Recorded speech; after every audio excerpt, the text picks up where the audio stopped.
so we might make a start since we haven't got that much time. So, welcome to you all joining this webinar on Ireland's role for the forthcoming presidency of the EU with regards to promoting engagement with climate change and biodiversity loss. My name is Pat Brereton, the current chair of Green Foundation Ireland. Having retired from DCU, Dublin City University, where I was environmental communications scholar, my most recent publication is on farming. I'm fixated on farming at the moment, farming in the Midlands through an environmental lens. In GFI, we strive to promote all aspects of environmental literacy and addressing the climate and biodiversity crisis. So note this event is being recorded, but this will be stopped for the Q&A session at the end. So it leaves nothing else to me only to welcome Kieran Cuff, who will chair this webinar. Kieran was Green Party MEP up to 2024 and is currently co-chair of European Green Party. So over to you, Kieran. Pat, thanks very much for the introduction, and you're all very welcome to our online discussion from policy to planet of how Ireland's EU presidency can lead on nature and climate.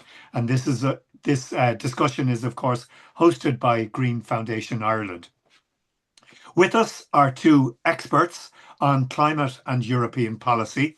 Lynn Boylan, MEP, was re-elected to the European Parliament for Sinn Féin in 2024, and she sits in the left group of the European Parliament. And Oisin Coughlan is a policy advisor to the Irish Environmental Network. Lynn sits on the Committee on International Trade, but also on the Committee of the Environment, Climate and Food Safety. Whereas Oisin holds a Master's in International Relations from DCU and was Director of Friends of the Earth Ireland for many years and is now a public policy advisor, analyst, advocate and commentator. Thank you both for being with us. I think you're both very well placed to comment on what the forthcoming European presidency, Irish presidency of the European Union holds. Some of you might not know what the European Union presidency is. In very simple terms, it's the chairing of European Union Council meetings for a 6-month period. And if you do the math, with 27 countries in the EU, you can see it comes around every 13 and a half years. The last time we held the presidency was back in 2013, and the focus then was on economic recovery following the EU IMF bailout.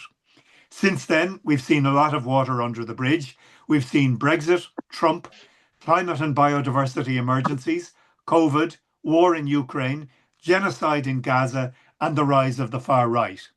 And in addition, we're now seeing new laws known as the omnibuses that are described by some as simplification coming from Europe, but by others as watering down of European legislation.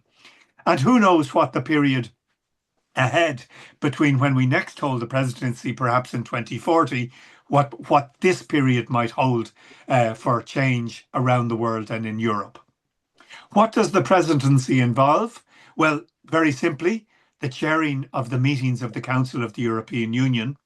And the role has been likened by some to hosting a dinner and making sure that all the guests gather in harmony, able to express differences during the meal, but leaving on good terms and with a common purpose.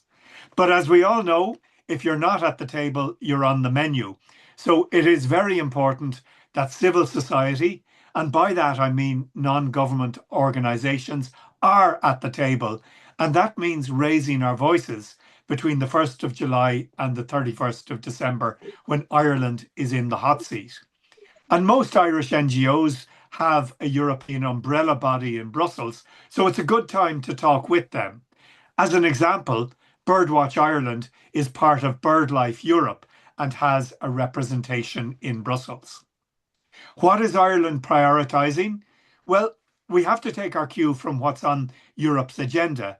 And right now, some of the hot topics are defence and security, the budget, the 7-year budget for Europe, and as always for Ireland, agriculture.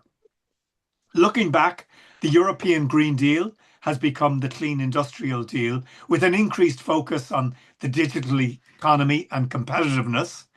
And a lot of climate legislation has been passed in recent years, so the emphasis is on implementation. But nonetheless, the 90% target for emission reductions by 2040 does mean that work needs to be done. We also have EU enlargement on the agenda, with Ukraine in the queue and perhaps Montenegro, Moldova, and Albania joining in the near future. But speaking of implementation, a highlight of the last 5 years was the passing of the European Nature Restoration Law. And we know that Europe's nature is in alarming decline, with more than 80% of habitats in poor condition. So restoring wetlands, rivers, forests, and marine ecosystems and the species that they host will help. It'll help to increase biodiversity. It'll help to clean our air and water. It'll help limit global warming, and it will build up Europe's resilience and food security. And recently, the chair of the Independent Advisory Committee on Nature Restoration, Dr. Aoibhinn Ní Súilleabháin, said the EU Nature Restoration Law is an immense opportunity for farmers, for fishers, for local authorities, and for us as individuals. And hopefully, the Irish government will embrace the opportunity to lead on environmental stewardship. And she has chaired a committee that produced a very detailed report, 86 pages long, and it's worth a read if you have the time. So, with that introduction, I would like to ask both Lynn and Oisín to give maybe a 5-minute intro on their views of the importance of the EU presidency for climate and nature restoration. And to all of you listening, do pop your questions into the chat, as Pat Brereton has suggested. So, Lynn, in 5 minutes, could you give your thoughts on the importance of the EU presidency for climate and nature restoration? And what will get discussed? Will it be the Circular Economy Act, or is there other issues that we should be thinking about over the next 6 months? Lynn, the floor Yeah, is yours. thanks, Kieran. You've stolen some of my lines because I was going to set out just sort of, I suppose, the political reality that's out there. I mean, when you were there 5 years ago, we were watching so much advance being made in terms of the Green New Deal and lots of groundbreaking, pieces of legislation, whether that was the corporates, the CSDDD, I always get the acronyms wrong, human rights and business. So a really positive agenda, and now being there, having, been there 2014 to 2019, the political reality is very different. It's very fragmented. The far right are definitely on the rise, and we've seen increasingly EPP siding with the far right to, push forward, as you said, this simplification agenda. So I think in terms of the Irish presidency, it's a really critical time for the Irish government to sort of push back against that. I mean, even within Fine Gael, they're not to the right of the EPP group. So I would hope that the Irish government will, I suppose, in one sense, form a kind of a defence wall against some of this pushback and simplification, but also continue to lead as the EU has when it comes to COP31 and things like that. So, as I said, like the reality there now, I mean, when I was a member of the Envy Committee, we used to say that even the MEPs from all of the right-wing political groups all had an interest in the environment. So you generally got a good report came out of the Environment Committee, and then by the time it got to the full Parliament, it was watered down. Even that's changed now, that the far right have targeted certain committees to go in and be obstructive and to water stuff down. So as I said, it's now a point of where, when I was elected in 2024, saying to people, if we can hold what we have, we'd be doing well. We're not going to make progress. But actually, I'm now sort of saying we need the Irish government to really hold what we have, because we've already lost some stuff, including in the first of those omnibus mechanisms that Ursula von der Leyen kind of railroaded through immediately. So look, as you said, the presidency, they don't get to control the agenda, but they certainly get to influence the tone of it and the ambition of it. So if you compare it to when Hungary held the presidency, there was virtually no legislation was agreed. They sort of stonewalled a lot of it. So the Irish government can show ambition, can set the tone that this is the direction of travel we'd like to go in. They might not win everything, but I do think that there's a huge opportunity there. And as you said, for climate and nature restoration to be very high on the agenda. And when it comes to the budget, the Irish presidency has fallen at a critical time. We know that the European Commission have brought forward their proposals, which has rolled a whole pile of programs, EU funding programs, now into sort of one pot.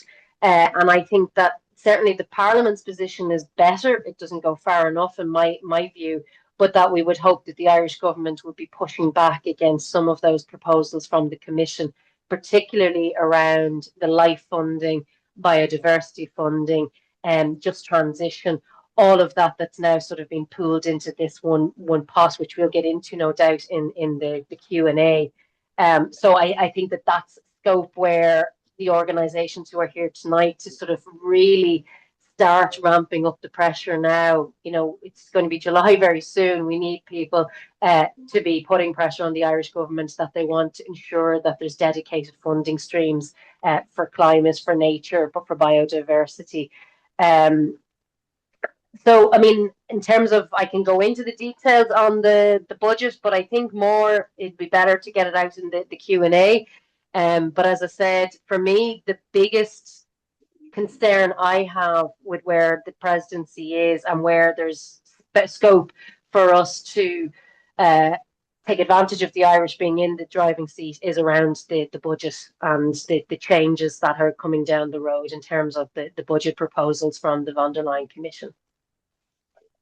Lynn, thanks very much for that overview. Yeah, and of course, while you get to chair the discussions when you're holding the presidency, you have to use a lot of diplomacy if you want to push things in a particular direction, and that's an open question really as to what direction we go in. Oisín, from your perspective, having worked particularly on climate and indeed biodiversity for many years, what are your thoughts on what Ireland could do or might do in this crucial period from the 1st of July when we hold the European Union presidency? Thanks, Kieran, and it's great to be here. And I'm doing 2 days a week work with the Irish Environmental Network on the EU presidency, albeit not as a very much of an issue specialist, more on coordinating our efforts to engage. And I think the first thing, like when we thought about this, the first thing I think to bear in mind is that we will, and I will come on to this, we obviously want to do what we can, particularly in coordination and collaboration with our EU partner networks like the Climate Action Network Europe and the European Environment Bureau, both of which the IEN is a member of, to get the most progressive outcomes we can on the active files and policies that the Irish government is managing. But even before we get there, there's an element, I think, that as environmental civil society in Ireland, our civil society in Ireland, we can use the presidency, and that is that the Irish government knows it's going to be in the spotlight alongside its European peers while it holds the presidency. And it is an opportunity to sort of highlight hypocrisy or highlight, oh, so you're preparing to lead. Well, you know, over here you're a laggard on implementation of European policies. So it is an opportunity for us, we think, potentially to get a greater hearing for the issues that aren't new, but, you know, the fact how our water quality is and how we got derogations again on the nitrates directive, how our nature needs to be restored, and we'll come on to that because I think it's a good example of where there could be progress. Are, of course, in the area that I know best. Not only are we behind on our reducing our climate emissions, our climate changing emissions, but the attitude of this Fianna Fáil minister reminds me a lot, unfortunately, of the attitude of the Fine Gael ministers after 2011, which is basically making up excuses as to why they shouldn't have to meet the target that Europe has given them.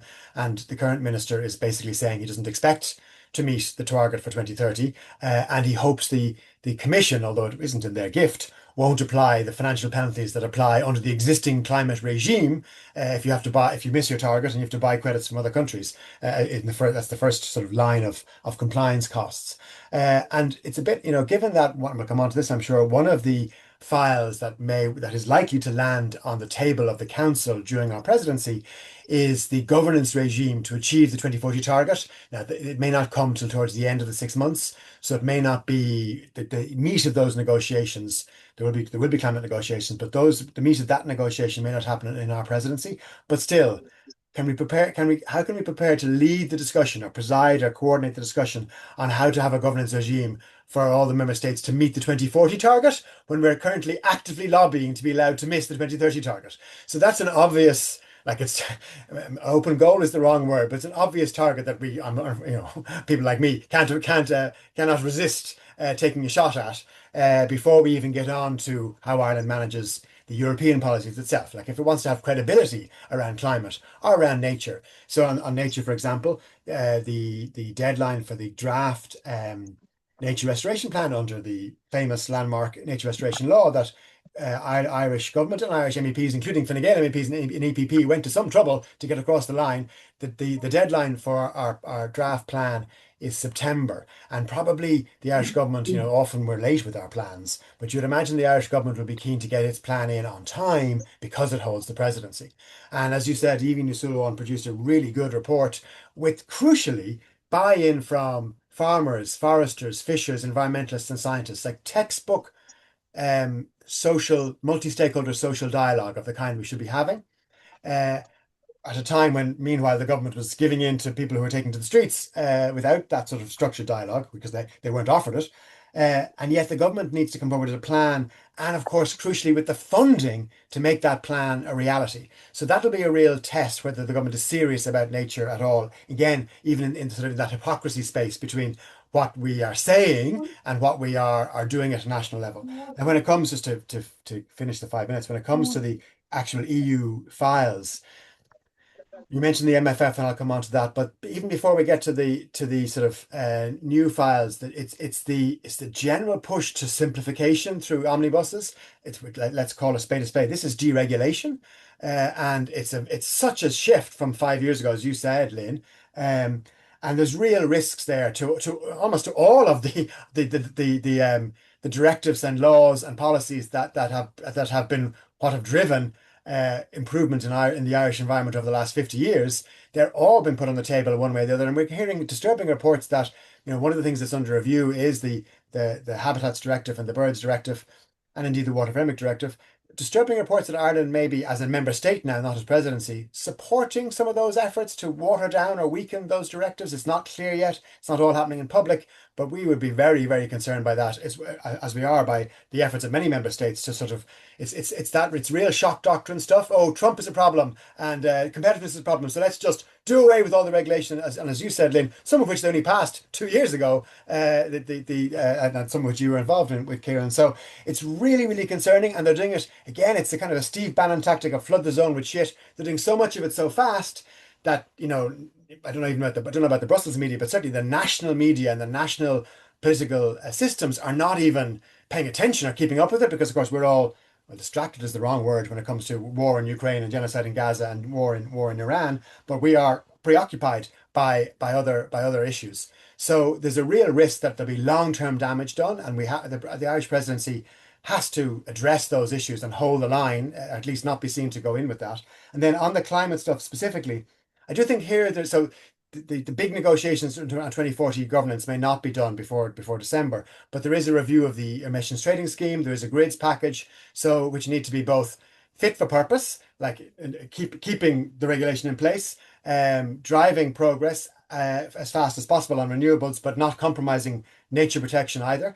But crucially, I do think here's where, weirdly, Donald Trump may have done us a favor and may even end up being a greater contributor to the transition away from fossil fuels than Greta Thunberg. Because if you went out in the street tonight and asked 100 people in Ireland what they think about fossil fuels, first of all, they'd all know what you're talking about, which, we had to keep reminding ourselves, say coal, oil and gas 5 and 10 years ago, because people didn't know what fossil fuels were necessarily. And now everyone knows, and everyone, I think, the polling tells us 80% of those people would say we should get off fossil fuels faster than we're getting off them now. So there is an opportunity here in crisis, threat and opportunity. There's an opportunity if we do it properly, and if we don't make it about individual behavior change, we make it about system change. And if we make it about a fair, fast and funded transition, there is an opportunity. And I'd like to hear has the vibe shifted again in Brussels? Like, I do get the sense that slightly there's this issue. Oh, actually, some of that stuff we said we would do and we were giving up on it, maybe we should do it. But even if it's for a different reason now, if it's for cost, there's a line that Eamon Ryan says often that, Europe's never going to be competitive if we're relying on foreign fossil fuels compared to indigenous renewable resources from around Europe. So we do have an opportunity, albeit it seems like we're in a particularly dark time. And I think for us, the presidency is an opportunity to work together across sectors and across the political system, those who are not, in hock to the far right, to try to use this moment to get progress back on track to some degree, and maybe moving faster because of the crisis. Thank you very much, Oisin, for that. I gave you a little bit of leeway because you were on a roll there, and I think you packed a lot in. Lynn, coming back to you, I mean, throughout your time in Europe, you've spoken about a just transition, and it's becoming a lot clearer what a just transition means. It means everybody having access to the kind of technology that people with deep pockets can provide for themselves. The rooftop solar, the electric vehicle, the batteries, and that's saving money, but only if you have the money to invest in that in the first place. We've seen a lot of talk from Ursula von der Leyen about helping people through social leasing and through other mechanisms. But the reality is that an awful lot of people are really struggling with high bills and with the possibility of putting on solar panels a pipe dream. Do you think there's any shift towards making it easier for people who are struggling to make the transition? So you'll have to unmute yourself there, Lynn. Yeah, I mean, while I would love, and I don't want to be completely pessimistic in this meeting tonight, but when you look at just the changes that they've made, where, CAP, just transition, life, cohesion funding, all of those fundings, which I would say where the EU has served us well, all being kind of pulled into this, what's called the NRPP now, National Regional Partnership Program, I think is what that stands for. That it's it's now going to give member states a huge amount of discretion as to what they want to spend that money on. And that's where I have big concerns, because depending on the agenda of a particular government, they're now going to decide how they spend that money. But also that it's not, because it's not ring fenced, it could shift with we see the EU constantly pivoting because it's following one crisis after another. So we don't know what the next year is going to look like. And while I agree with Oisin that now finally people are talking about, and I keep saying, don't call it an energy crisis, we have an oil and gas crisis. You know what I mean? So that we need to get off oil and gas and get on renewables and allow people to participate in that.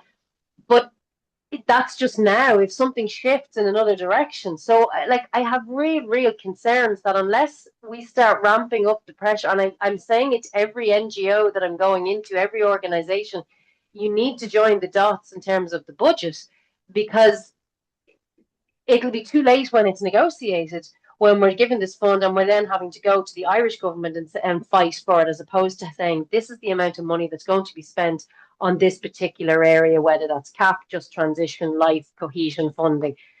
So I really want to be positive, but I have just huge concerns. And if not in Ireland, I mean, the Irish government could do it, but across the EU, you have far-right parties who are in power who have no interest whatsoever in ensuring that there's a just transition, because it plays into their hands in terms of division in society. So I really, and I'm going to keep on saying it, the budget is where I think the focus has to be, and demanding that we have proper ring-fenced funding for different programs. Just on one of the questions in the chat there from Brian about life funding, which you mentioned in your introduction, certainly it seemed to me that right-wing forces were weaponizing the life funding. They were unhappy that environmental organizations were getting the funding to do research and dissemination of information. Is that threat continuing? And do you think the Irish government can do something about it? I mean, the threat is very much alive and well. Now, the European Parliament's position on the budget did make a reference to life funding, which is an improvement on the Commission's proposal. But today, I think it was announced that because you had the EPP and the far-right parties came together to set up this investigation subcommittee into the NGOs, and particularly the LIFE programme. And they haven't found any wrongdoing, and we know that they're misinterpreting the Court of Auditors report on that. But they've now extended the deadline for their report on that subcommittee by another 6 months. And again, that's just to keep us in the agenda and to, because they know that they're not going to find any wrongdoing on the part of the NGOs. So they're very much still in the crosshairs of the far right. But as I said, we did manage to get a majority of people to at least reference life funding in terms of the Parliament's position going into the budget negotiations.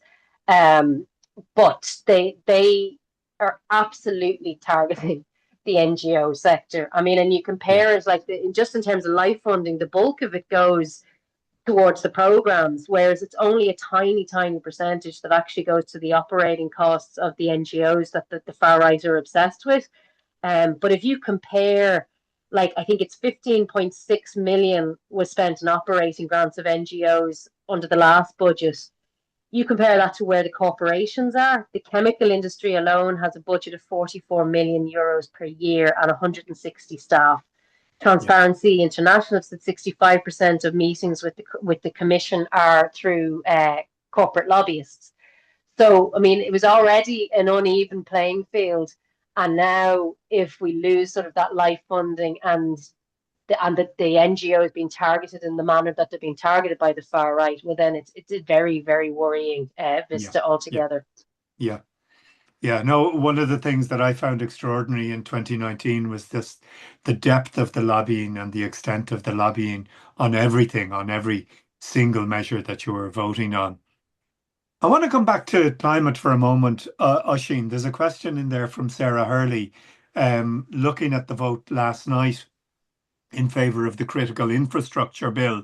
And there is a concern that might run a coach and four through the climate legislation that we have in Ireland. So that's certainly concerning on the domestic front.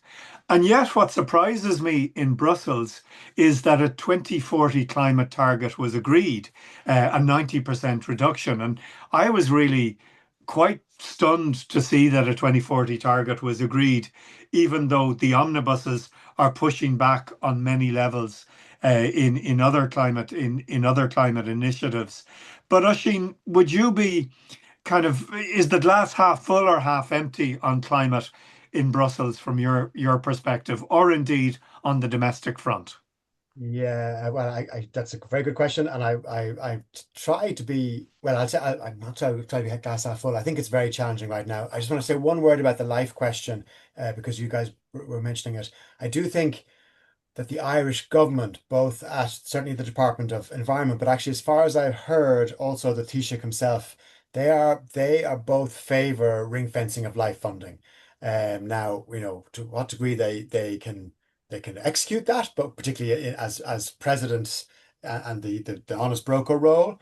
But at least on that particular issue, I think they are starting from a place where they share a lot of our favorability towards life. So that's one aspect of positivity in terms of what the Irish approach to some of these issues is going to be. And actually, I will say on climate, I had a meeting with the Irish Perm Rep in Brussels recently with the Climate Action Network Europe, and the officials, they know them, they understand the issues, they are working hard, and I think at the official level, Irish Perm Rep officials are doing their best to get progressive climate policies advanced within all the rules, etc.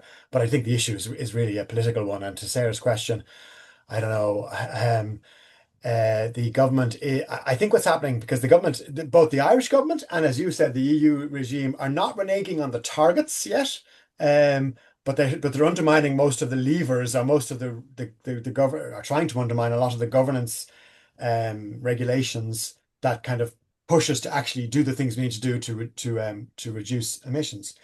And I think when I was still in Friends of the Earth when the programme for government was issued, and our press release at the time was it was climate cakeism, as they wanted to, have their climate targets cake and yet also have and promote the very polluting industries like data centers and big tech that pay no heed to that. And in practice, since then, all the things they've been doing at the Irish level have been on that side of the ledger, as in favouring data centres, favouring new fossil fuel infrastructure if needs be, and favouring critical emergency legislation on critical infrastructure, Whereas they're 6 months late with the latest climate action plan. Having said that, the last year's one was that, which was true. Last year's one was more or less produced by the previous government. So this was going to be their first big one. It was going to be for the whole 5 years for this second carbon budget. Second carbon budget hasn't got to the door yet because the committee recommended that it should be changed. The climate action plan isn't there. So there's no sense that this government be prepared to spend any political capital on climate and emissions reduction, unfortunately, at the moment. Now, I would love to be proved wrong on that. And equally at a European level, where I'm slightly less familiar with all the ins and outs, but like again, it's the same vibe. It is infrastructure first, environmental regulation second. Now, the one thing where there may be some tension here for the environmental sector is that they are including renewables often in that critical infrastructure piece. Now, renewables for what? And Friends of the Earth, I know, talks about energy for who these days. It's for data centers often, but but I don't think it's not just but the reason they do that, it's not just a cloak or a mask for big tech. It is the only bit of climate action that they're committed to is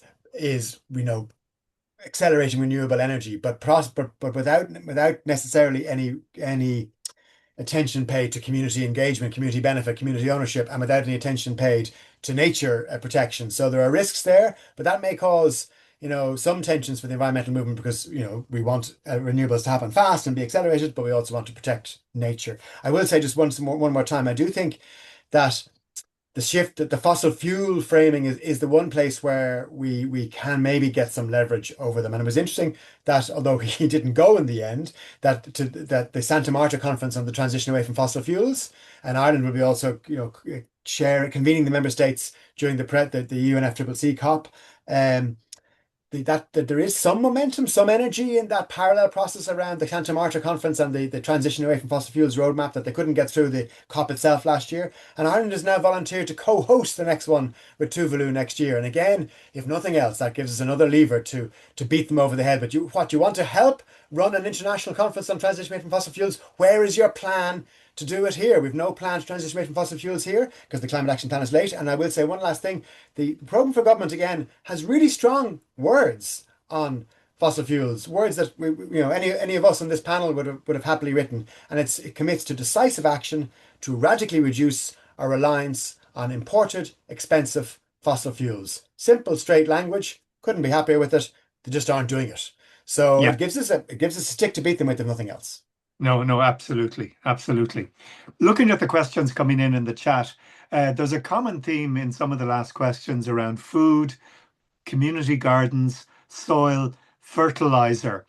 Lynn, the nature restoration law, in a way, it's kind of top level legislation. It's up to the Irish government to implement it. And if we do it right, we can address things like plant-based foods, community gardens, soil quality, even the issue of fertilizer that Olin Hare has mentioned. So I think there is an opportunity for the NRL in its implementation in Ireland. But looking from your perspective, from a Brussels perspective, are there other legislative initiatives that will help us, such as CAP reform? Or I remember Franz Timmermans saying, oh, God, we've got a real progress on many areas, but CAP reform, it never seems to move very far. So from where you're sitting, do you think the issues that are mentioned in the chat will get an airing in legislative terms over the next few years? Plant-based foods, community gardens, soil quality, thinking about the fertilizer challenge, the phosphorus deficit. Will these issues get an airing, or have we moved on? God, I was just going to sound so negative. Because under the reform, there is, I suppose it's probably one of the most radical reforms of CAP that's ever happened is under this current budget, which is, a 30% reduction first and foremost in terms of CAP. But it's the Pillar 2 part that's going. I mean, and Pillar 2 was set up in 1999 kind of as a recognition that we had two-tier farming. So you had those very productive land farmers and then those sort of marginal farmers who were really struggling. And like, while we would criticize from an environmental perspective that the environmental bits of it weren't properly implemented or could have been seen as box ticking exercises, at least it allowed environmental issues to be brought into the agricultural question, and the idea of sustainable practices of agriculture was a conversation. But now the proposal is that there's no dedicated Pillar 2 funding.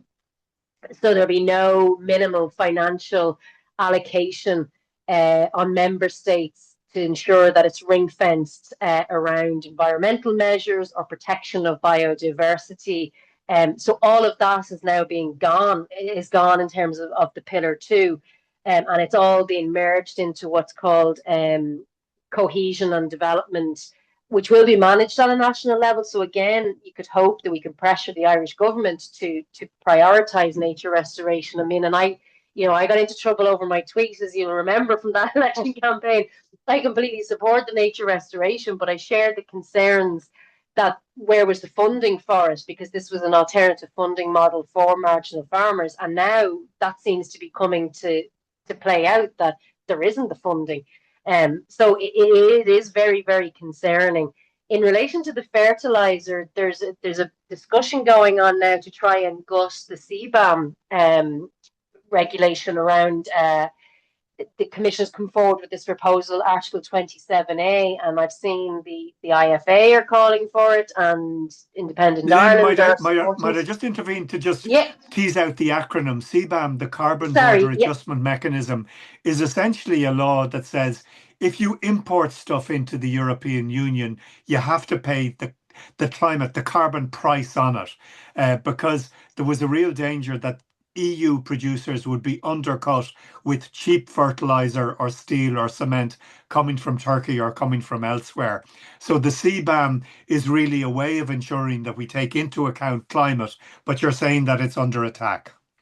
So yeah, exactly. I mean, and it's one of those things where, I suppose it was supporting European businesses, which is, you would think would appeal to the more right-wing or business-orientated political groups. But what the Commission's proposing is this Article 27A, which would allow them to suspend the carbon price on a certain particular product, depending on what the crisis is. And at the moment, of course, the fertilizer issue is a big issue.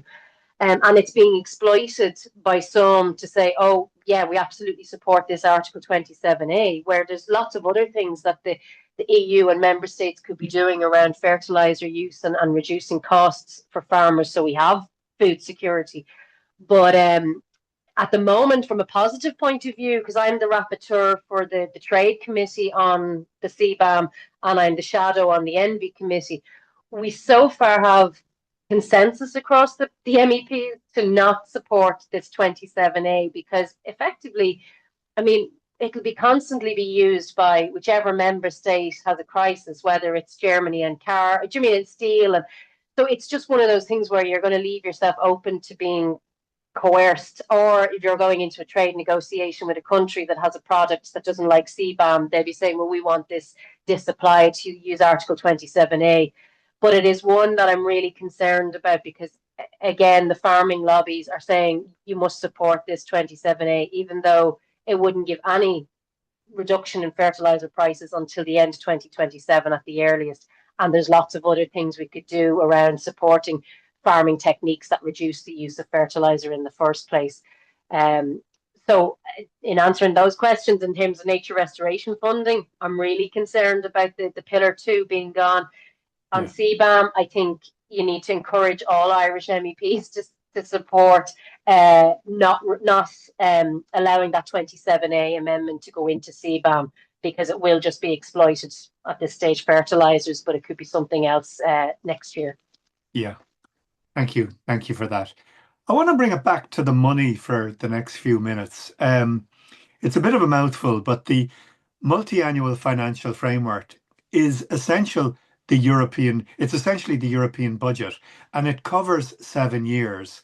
And during the latter half of this year, we may well see the finalisation of the European budget. And the concern over the last few years is, look, we want to spend more money on defence, but if you do that, it's going to mean less money for climate. And then you can talk about, well, is there investment in defence or security that can actually do climate as well? So an obvious example is solar panels means less oil and it means more resilience. But I wonder, Oisin, from your work over the last while, looking ahead at the presidency, are you concerned that the European Union budget will be diverted into defence?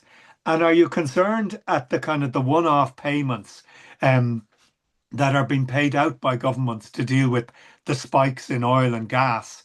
I mean, the Bruegel Institute in Brussels, it's a think tank, and it said a huge amount of the money that's been given out is just going into one-off payments without thinking about climate, without thinking about where we want to be in a few years' time.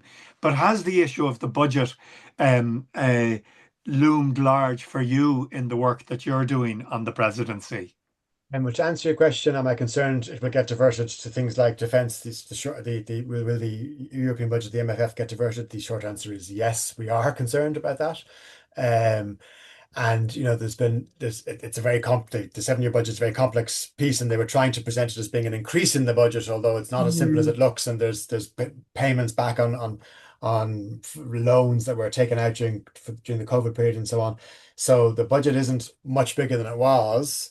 And yet the demands on us generally are probably much greater than they were. And there is this now, well, what is seen by many inside the system as a political imperative in the context of our friend our orange friend in Washington, that for the EU to take a more proactive approach to financing defense. And what everyone thinks about that,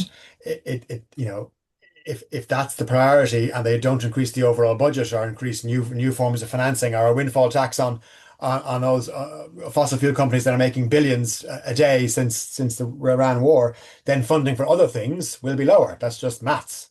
And we know that everything's changing, on a week by week basis, but that bit seems pretty solid from the last 6 months, that priority around defence is there, to the extent that although we haven't got the Irish government's own wording for its priorities yet, but they do keep echoing the 3 strategic priorities that are laid out by Van der Leyen and the strategic agenda around security, competitiveness, and values. So, and I think Ireland is in this situation where, because we are vulnerable to hybrid and real attacks to our cables potentially, and drones, etc., they don't want to be seen to be weak on security. So they're going to, even if they don't do very much about it, they're going to give it rhetorical support during the 6-month presidency. So I don't see it likely that Ireland will like push for an alternative vision of the budget in that matter. So therefore, it is about how do we ensure the funding for the really important things around climate and nature and all this, the social cohesion funds that, of course, Ireland benefited so much from in the past. So I think and that will be probably the biggest negotiation happening during the presidency. So it is one we absolutely have to pay attention to. And of course, CAP comes into that, and as Lynn said, supporting the ring fencing of Pillar 2. And again, there may be some things there where there may be opportunities for environmentalists and farming organizations to have a common position, which would at least catch the attention. Not straightforward, maybe, but we certainly should be looking out for that. On your broader question, how the money is being spent, the first thing is, I think my colleagues and Friends of the Earth are going to my former colleagues and Friends of the Earth are about to bring out a version of the report, a new version of a report we issued about this time 4 years ago, after the Russian invasion of Ukraine, like a 5-point plan to lower bills and reduce our dependence on fossil fuels. And one of them was joking to me that they could more or less just print it page for page, because we didn't learn the lessons from the Russian invasion in Ukraine and its impact on our energy. We didn't learn it well enough on our dependence on fossil fuels. In that case, almost more gas than oil. So here we are again 4 years later, a massive oil price spike, fossil fuel price spike, real hardship being done to all of society and various sectors. But the government then, so on top of that, we haven't done enough to radically reduce our reliance on imported expensive fossil fuels, as the government itself put it. And then secondly, Irish governments are very responsive, and that's part of our democratic system. I like it, but they are responsive to the noisiest, most disruptive, most politically threatening vibe-aligned thing, which in this case was those people who took to the streets after Easter, and and whereas home carers who couldn't get who need the cars to deliver care, nurses, elderly, the 330,000 people who are in arrears, the disabled, all of those very vulnerable sectors who have not been given help. Excise duty, so there was 750 million, or allocated 750 million in the last few months. Excise duty reductions are regressive. 50% of them goes to the top 40% of the income deciles. I think it was Alan Barrett from the RSI said, imagine if the government had said they were going to spend the Apple tax windfall by giving half of it to the richest 40%, there'd be a scandal. And yet that's what's happened with the excise duty. So, between now and the budget, we really need to work on making sure that it is those most at risk of fuel poverty, those most in need, that are protected, because the winter could still be very harsh particularly if there's no end to the war. But also, we need to be investing, and we have this growing surplus still. We need to be using this unique opportunity to invest in getting off fossil fuels. Let's spend some of the money on that. Let's have mad ideas. I was in one conversation where Donegal has very poor public transport, very high car dependency, and someone said they should just give everyone in Donegal a free electric car. And we need to be as mad as that in our thinking. Not necessarily only that, but we just need to look at what can we do right now to make a real difference to people's lives, to make the transition away from fossil fuels not just not weaponizable by the far right, but actually that it becomes seen as a lifeline to those struggling now with the cost of living crisis. No, absolutely, absolutely. Lynn, again on the multi-annual financial framework, competing priorities. We spoke about defence, we spoke about climate, but there's questions there in the chat about overseas development aid. And there is, of course, the housing issue, where Dan Jorgensen is trying to follow the direction of von der Leyen in talking about housing and talking about work that needs to be done on housing at a European level. But do you think we can move the dial on housing at a European level? Do you think the European budget can contribute significantly towards that? Or is it just cuts left, right and centre?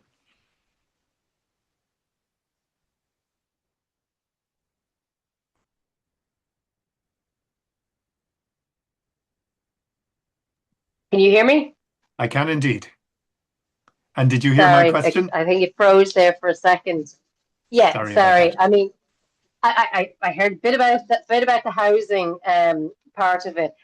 I mean, competing elements. I mean, for me with housing, I think the EU best approach would be to get out of the way and allow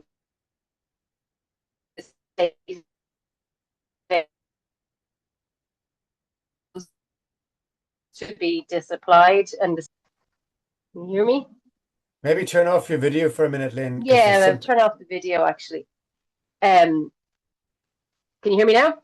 I can indeed. Yep. Yeah. Good. So I mean, if you look at the fact that the fiscal rules were disapplied when it comes to defence spending, but they haven't done the same for housing. So I mean, and the same with the Airbnb regulations were delayed. So my own view on the housing at an EU level is I think the EU should get out of the way and allow member states to invest in housing. But there is, in terms of the competing, in terms of climate and nature, if people are interested, the WWF have done a really interesting briefing paper just around where what we're hearing is that 35% of the budget will have to be spent on climate and environment, and that sounds like a good thing. But the problem is, as you said, what is now the scope of the target has been broadened. So it now not only looks at climate mitigation, adaptation, biodiversity spending, but they've added in water use, circular economy, pollution prevention. They're all good things to be included, but not if you're taking from the same pot of money. So, I mean, again, it's less money for more, the limited resources are now going to be stretched. And if you compare that then to, what the proposals in the budget are, 5%, five-fold increase in defence funding, tenfold increase in military mobility. So even transport funding has to be dual purpose. It has to facilitate militarization. and then a threefold increase in migration control. So, I mean, the agenda is very much going in the opposite direction to where we need it to go. And then when the money that is being allocated for the climate and environment is now being asked to be spread more thinly to do more things. And even just in terms of the definitions, so like critical raw material extraction, that now will come under climate mitigation. So technically, if you're investing in critical raw material extraction, you're participating in climate mitigation. Same as airport capacity increase in runways, that now comes under climate adaptation. Hydrogen isn't distinguished between green hydrogen and non-green hydrogen. So there's real issues even just around some of the definitions and what's actually included in those definitions. Yeah, no, absolutely. I see a question there from Peter Emerson, suggesting that the decision-making process is very much yes or no in Brussels. Would you agree that it is a very binary method of making decisions, or from your experience of committees and of plenary sessions, do you think it's perhaps more subtle than that? I mean, I don't know. You'd agree with this, Kieran, from your experience. One thing I found about the EU is that it's more consensus based. I mean, you actually go in and people listen to you, as opposed to when you're in the opposition. Certainly in the national parliament, your amendments go nowhere because they're coming from the opposition. So in that sense, I think there's more scope for greater compromise as an EU level. My concern, though, and I'm sorry because I didn't really answer the question just around the ODA and the direction of travel on that. There's certainly I suppose it just aligns with all of the other direction of travel we're seeing, not just at the EU level, but internationally, around a more transactional way of doing politics. And that I think even with the global gateway, it's sort of trying to compete with China and the belts and roads, and as opposed to sort of going in and development aid goes into where it's needed most, not where there might happen to be critical raw materials or another resource that you want to get hold of. So it just seems that there is this more transactional nature to the politics that they're trying to do. Yeah, no, it's a real concern. I think Ireland has often prided itself on untied aid, that we don't say, look, we'll help you out if you provide us with X.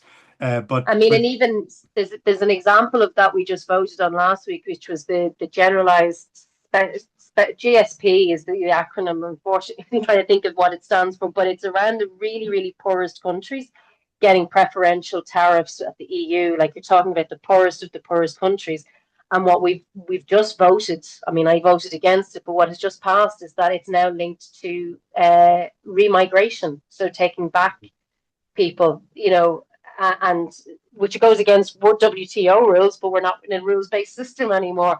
So it's that transactional nature of even where we're trying to support the very poorest of countries to try and, grow their economies, we're now putting conditionality on that. Yeah. Just Kieran, if I can come in on the ODA question. Please do, yeah. Ireland has a good record on ODA generally, but on the climate side, I'm going back quite a long time. Obviously, the point civil society was pushing was that the climate finance needed to be additional to the money we were contributing to getting towards 0.7. And we never really achieved that in Ireland, even never mind internationally. They spent a lot of effort went inside Irish Aid to let's go back over last year's ODA money and find all the bits we can now also badge as being climate finance. And now it did also, become part of how they planned ODA is to look at climate funding, but very little of it went into sort of the multilateral climate finance mechanisms. It was Irish ODA. So while I think there's still a good chance that Ireland won't undermine or compromise its own ODA, I wouldn't hold out a lot of hope that in the particularly with this government, that in the COP negotiations that they will either put a huge amount of effort into or succeed in having a more progressive approach to how the international world does does the climate finance. I mean, I still think there was some discussion, and I think it's worth exploring more. Like the international taxes on whether it's on financial transactions or on fossil fuels or on shipping or whatever. There's very like I think that's an area where we should look at how we finance Indeed. climate stuff. But I doubt it's going to happen in the next year or so. Yeah. Well, look, folks, we're getting to that point where we have to pull things to a close. I want, if I And can, to kind of go out with a call to action and maybe a last question, Lynn, starting off with you, as to how people watching the discussion can influence the Irish government to keep particularly climate and nature on the agenda during the Irish presidency. Do you have any thoughts on that you'd like to close us off with from your side? And then I'll come can I back to also Oisin. can I also shamelessly give a plug to my report on CBAM talking about climate finance? One of the things we're arguing, and we encourage people to get in touch with Irish MEPs to support it, is that some of the carbon border adjustment mechanism money that's raised, 25% of that would go back to those countries to help them with their just transition, to help with climate finance, because that way then it's not seen as a protectionist measure, it's seen as a climate measure, which is what the CBAM was supposed to be about. Yeah. But Your we're coming video's up with off, Lynn. huge I don't know if resistance. that's. I can't turn it back on because I'm not the host. Sorry about that. So I did try to turn it back on. That's why I raised my hand. So I'm just shamelessly plugging this proposal. We're trying to start that debate about where to find the money for climate finance, and that's one of the areas we think it could be out of the CBAM fund, 25% of what's raised on it. And what I would be saying to anyone who's on tonight is that, to be making the point to your local TDs, I mean, find the projects that you have in your area, and saying, like, we need the funding. Like, these are incredible projects that we have. We Yeah. need that funding to continue. So therefore, we need you to be fighting for the ring-fenced funding for the different projects when you're in the presidency. And then, I mean, one thing I will say, and I mean, I'm not going to name the names of the Irish MEPs, but we did meet with Darragh O'Brien a few months back, and it was interesting to see even the government MEPs saying they weren't happy with the narrative that's there in the European institutions around climate and climate ambition, and they were openly encouraging Darragh O'Brien to at least try and reverse that trend and to push back against any further erosion of the Green New Deal or watering down of ambition. So I thought that was interesting and at least positive that the Irish MEPs all seem to be on the same page as to we need to not roll back, not reverse No, that on is what we good. have achieved. That is good. I'm conscious I've gone over time, but I want to not only give Oisin a final word, I want to come back to Pat Brereton to close us out. And Oisin, over to you for a very brief Yeah, I kind mean of call to action. the main thing I would say is we need not to go into our shells. Like the situation is so awful generally, and the tide is so out on our issues that there is a risk we go like I'll hunker down for a while and take up a hobby. But I think there is actually more hope than that. And but if we fall silent, then we won't have any chance of turning that hope into action, which is what really matters. So, for example, there is this, there's a lot of public polling, but there's the one that was done globally a year or two ago that showed 89% of people around the world wanted to see more climate action, not less, but they thought they were in the minority. And so therefore they weren't doing as much. They weren't doing much with that because they thought they would seem out of step with their peers. So we are the majority, and the Irish polling shows that too. We did some polling recently that said 56% of people thought the government wasn't going far enough, fast enough to fulfill that program for government commitment, compared to only 23% who thought they were doing enough. So we are in the majority, but if we're silent, they won't know that. Like the Irish political system is very responsive to those who make noise. I've had the particular privilege of the last 2 years to debate Minister, as he was then, Michael Healy-Rae, on the day that they produced the rural transport budget. And he delighted in saying both times, the people want, I won't do it to Kerry accents, the people want tar and we're giving them tar. But those same people might well like, the local link buses in Dingle being extended Indeed. around the country, a Lewis in Cork or wherever. And so my message, unless people are saying that to their politicians, it allows Michael Healy-Rae say, the people want Absolutely. tar, and we need them to hear we want to get off fossil fuels. So speak up is the message. Pat, I want to give you the last word, but I want to, before you come in, I just want to give a plug for your excellent new book, Farming in Ireland, Crisis and Climate. So it's a must read. I highly recommend it. But I want to thank Green Foundation Ireland, and I want to pass over to Pat to close out the webinar. Folks, thank you very much. I've never learned so much in my life in an hour. You got it through so much. Kieran, you're brilliant at sharing this. And thanks to Oisín and to Lynn. I think we're putting in the chat that we would love to have some more of these. I think people do need to hear more about this. There's so many issues that I wasn't aware of, and I don't think people are. So I think we need to keep this dialogue going, and certainly we should be trying to do more to try and leverage our presidency, since we have 6 months to do it. So thank you all for attending, and please let us know if there's other issues you would like to deal with on this, or if there's other webinars, let us know. We'll try and facilitate them. So thank you all very much, and thanks especially to Kieran, Oisín and Lynn. Very, very good. Really good. Thank you very much.